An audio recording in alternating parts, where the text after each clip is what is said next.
আসসালামু আলাইকুম বন্ধুরা, আজ আমি একটি খুব গুরুত্বপূর্ণ কথা শেয়ার করতে চাই।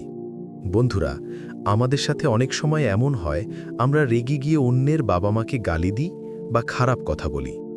কিন্তু কি জানেন, আপনার এই কথাগুলো শুধু অন্যের মন কষ্ট দেয় না, বরং আল্লাহর দৃষ্টিতেও এটা বড় পাপ।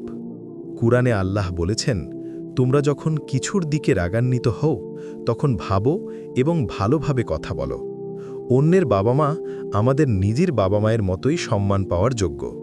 তাদের অপমান করা, গালি দেওয়া এটা কখনো গ্রহণযোগ্য নয়। বন্ধুরা, আমরা চাইলে শান্তিপূর্ণভাবে কথা বলতে পারি। রাগ বা ক্রোধে অন্যকে আহত করা আমাদের মর্যাদা নষ্ট করে। শান্তি, ভদ্রতা এবং শ্রদ্ধা এটাই প্রকৃত শক্তি। আল্লাহ, তুমি আমাদের হৃদয়কে ধৈর্যশীল ও নম্র করো। আমাদেরকে অন্যের সম্মান করার তৌফিক দাও। আমাদের মাধ্যমে কোনো কষ্ট অন্যের কাছে না পৌঁছাক। আমিন।